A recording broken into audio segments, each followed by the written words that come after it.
fishes of the sea.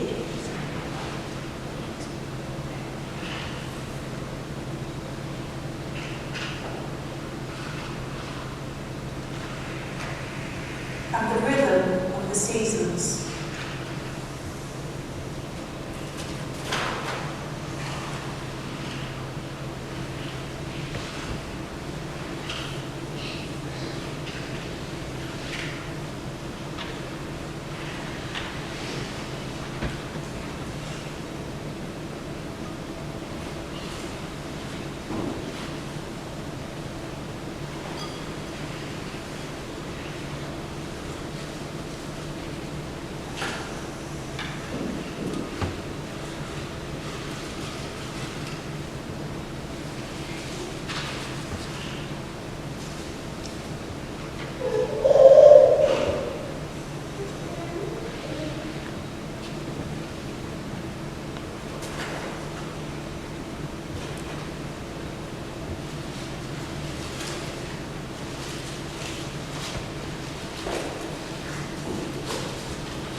As we thank you for the harvest,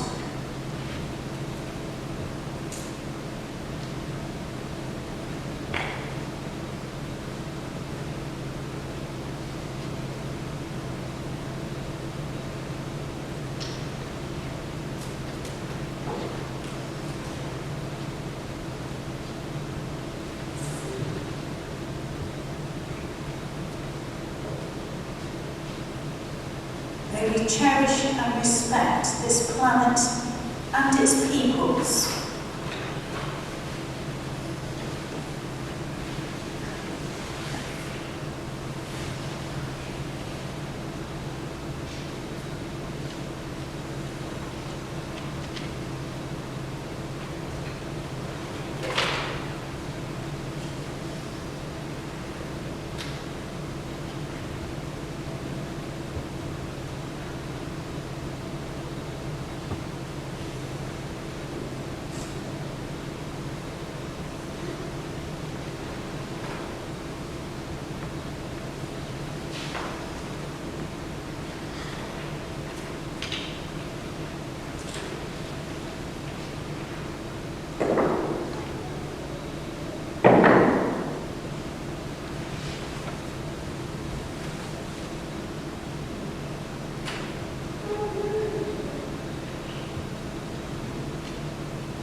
Through Jesus Christ our Lord. Amen. Now, can we have our first reading, please?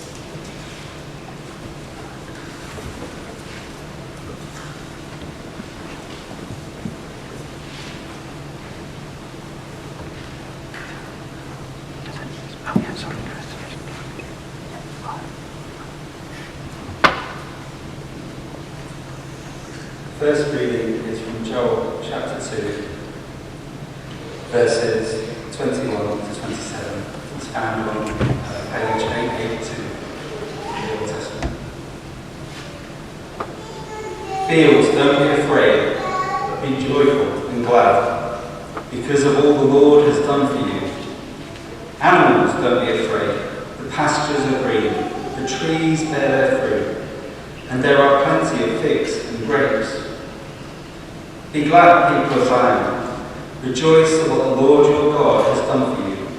He has given you the right amount of autumn rain. He has poured down the winter rain for you, and the spring rain as before. The threshing places will be full of corn. The pits beside the presses will overflow with wine and olive oil. I will give you back what you lost in the years when swarms of locusts ate your crops. It was I who sent this army against you. Now you will have plenty to eat and be satisfied. You will praise the Lord your God, who has done wonderful things for you. My people will never be despised again. Then, Israel, you will know that I am among you, and that I, the Lord your God, and there is no other. My people will never be despised again. This is the word of the Lord. Thanks be to God. Shall we stand for the gospel? Winter in Alaska is a time of huge scarcity. So the people there focus their entire lives on growing what food they can in the short spring and summer, hunting and gathering whatever is available. As winter begins to draw in, they celebrate their harvest and they check in on one another to make sure that their friends and neighbours have enough. It was quite thought-provoking to read the reality of life that is governed by the seasons. For us, our lifestyles revolve around earning money to buy food from shops, which are stocked all year. And this distances us from the reality of our dependence on the natural world. In Stannington, I know we still do have some farms around us, but that dependence on the earth for food and for life is still some distance away. So harvest can become an academic exercise for us. We might go and pick blackberries for fun, or have fruit trees in our garden, but we are not dependent on them. And it has always been like this in my lifetime. When I was little, I might have taken some fruit to church or to school for a harvest collection, to be given to older members of the community, those who we perceived to be poor or in need of help. But it would have been fruit that had been bought in a shop. Then we recognised that much of our food comes from supermarkets. So harvest displays began to include tins and packets and boxes of cornflakes. And these things were distributed still to the poor in our local area. Then we began to look further afield, and as a church in Stannington we became aware of the work of the Archer Project, and we collected goods to help support people whose lives were still deeply affected by seasonal changes. People in our own city for whom not enough food in winter can mean starvation or loss of life through poor health brought on by the cold. And then we began to become more aware about people across the world who struggled for the very basics of life, and we supported Water Aid or Christian Aid or other organisations. And our harvest gifts became a truer sharing of what we had earned over the year as we gave in money rather than in goods. So we managed to change our viewpoint as we gained a wider global perspective. And that is very important for us to remember as a church we are moving into a period of change. We have in the past successfully managed to change in response to the culture around us. But in the context of harvest, I wonder, have we lost our connection with the earth as our provider, as we rely on money as a means of supplying needs? So that is why I want to look more closely at the reading from Joel. I wonder how many of you are familiar with this Old Testament book. Do any texts from it come to mind? I really hope at least one does, that you have got some connection with Joel. It isn't a very long book. It's only got 3 chapters. It might not be good for my book club. But while you might like to read it this week as part of maybe your personal time with God and become familiar with that scripture, let me warn you, it is a challenge. It is speaking to a culture very different to ours. So do get some sort of a commentary or look online for some sort of advice. At the beginning, Joel is talking about a difficult period of time. There has been a devastating famine, wave upon wave of locusts across the land, eating absolutely everything in their path. Their mouths are described as being like lions' mouths, as they crunch their way through the vines, the crops, destroying even the trees. So the people are distraught. Joel gathers them together to lament, to pour out to God their upset, to be honest about their feelings. Their grief is described in the most intense ways known to them, as the grief of a young woman whose husband has died before she could give him an heir, or a family whose only son has died. It would seem that the very worst thing that could happen to an Israelite family would be that there would be no one to inherit their land. And there was a reason for this. The land was hugely significant to them. It was their inheritance. And to lose an heir meant there was no one to continue that family's inheritance from God. The land was part of their connection with God. The land was part of God's covenant with them, part of God's promise to be their God, to care for them. I'm referring back to the promise made to the people through Moses in Deuteronomy chapter 30. It's a long quote, but I'm just going to read it through to you. See, I set before you today life and prosperity, death and destruction. For I command you today to love the Lord your God, to walk in obedience with him, to keep his commands, decrees and laws. Then you will live and increase, and the Lord your God will bless you in the land you are entering to possess.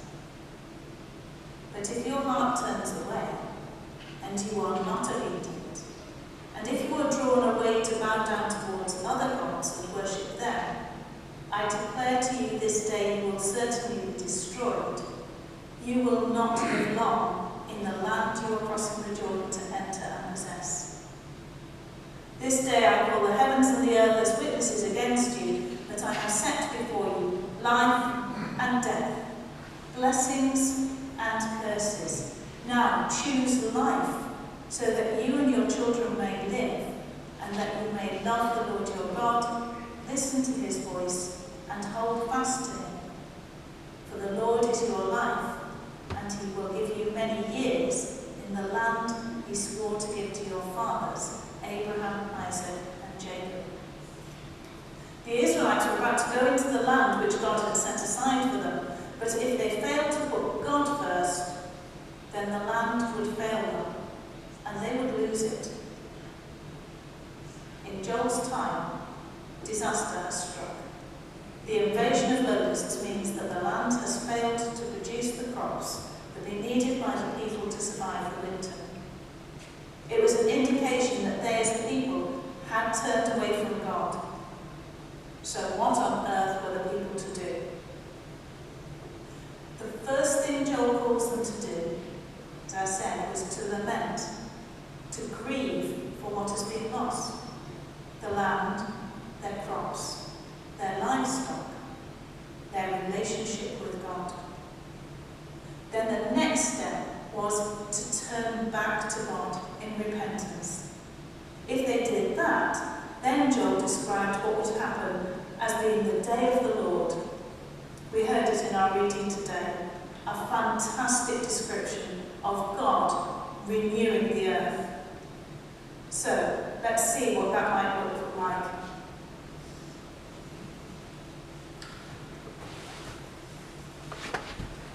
Do not fear, O soil.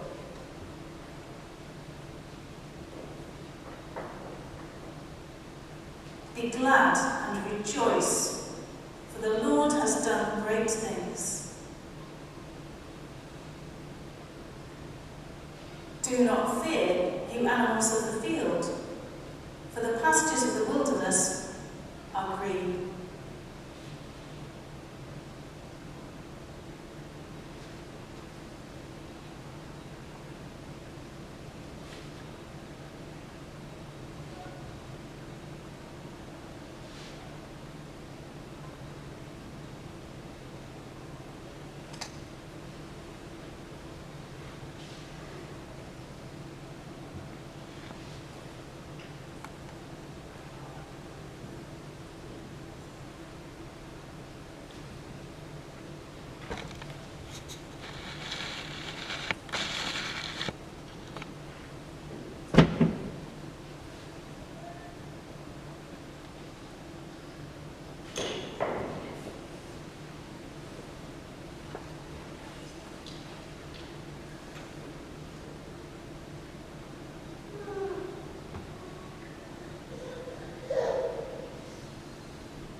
The tree bears its fruit.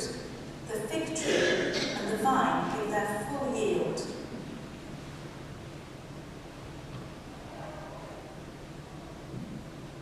O children of Zion, be glad and rejoice in the Lord your God, for he has given you the early rain for your vindication. He has poured down for you abundant rain, the early and the latter rain as before. The threshing floors shall be full of grain.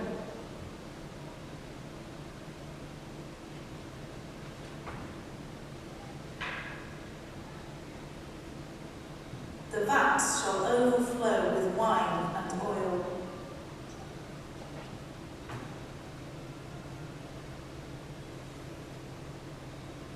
I will repay you for the years that the swarming locust has eaten, the hopper, the destroyer, and the cutter, my great army which I sent against you. You shall eat in plenty and be satisfied.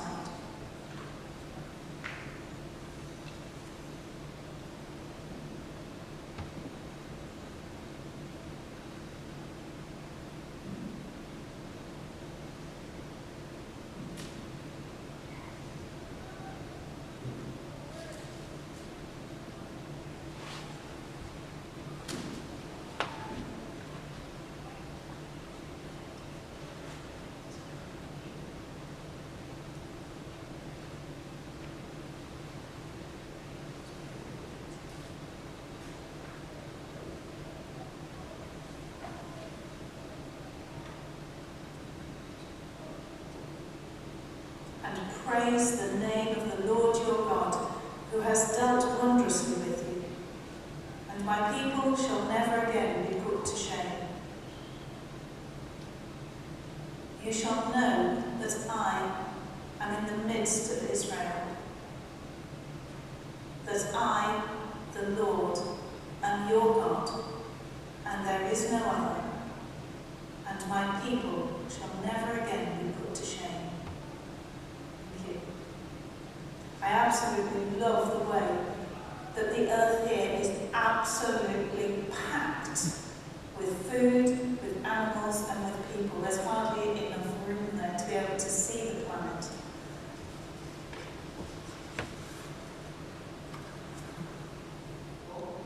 The soil is restored so the food grows with the animals and the trees are able to produce wine and oil. Then the rain comes in its regular patterns, ensuring the grain crops are full and abundant, ensuring people have enough bread. But this is not just a restoration for the harvest of the people. What Joel has described are the fundamental requirements so that people can make their sacrifices and offerings in the temple. The grain offering, the offerings of oil and animal sacrifices.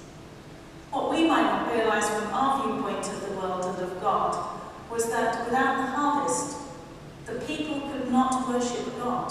The regular sacrifices at the temple had been interrupted.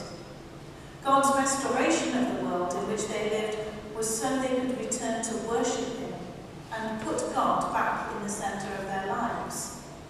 This was a restoration founded in grace, and the people's only response could be praise.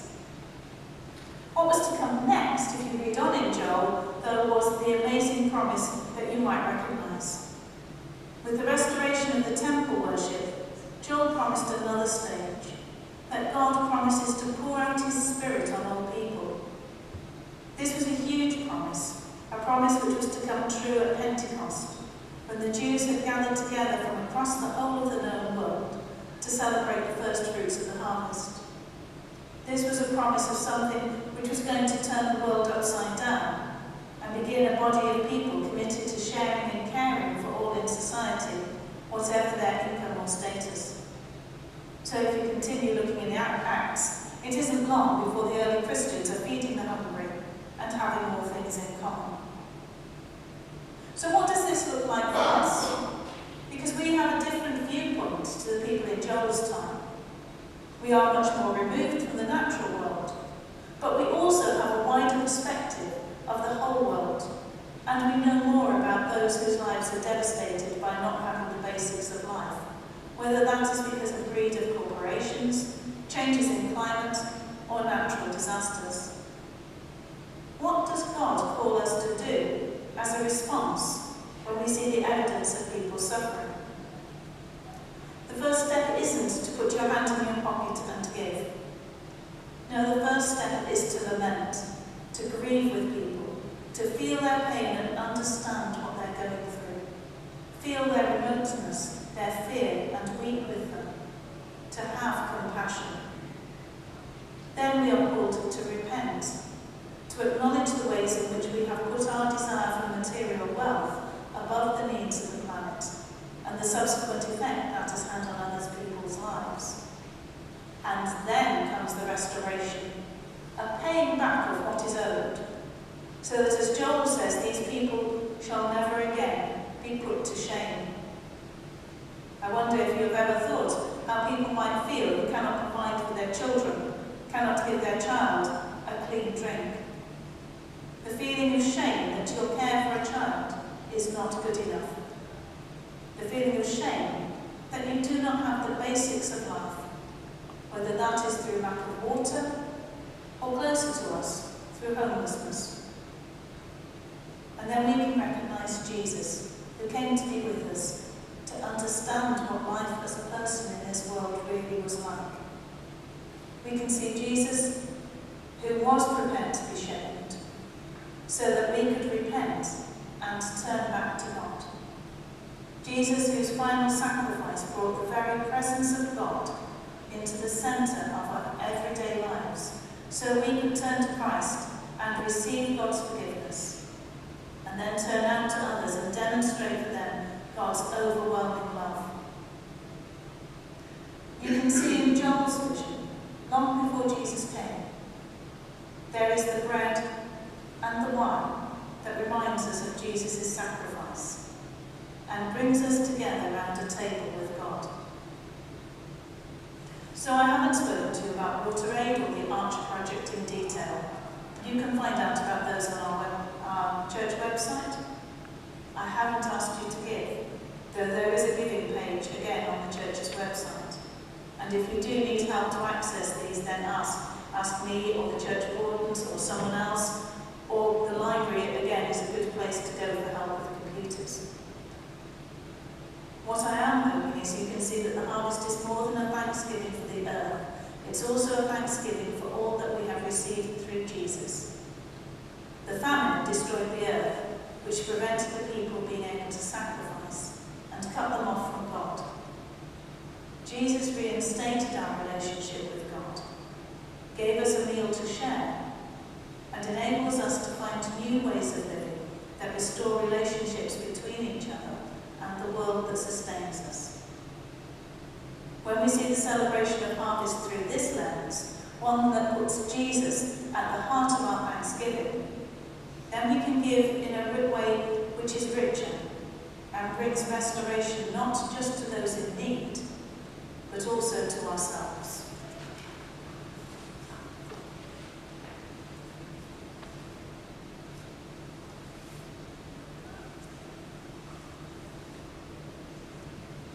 So, we'll leave this display out. It's there for you to think about.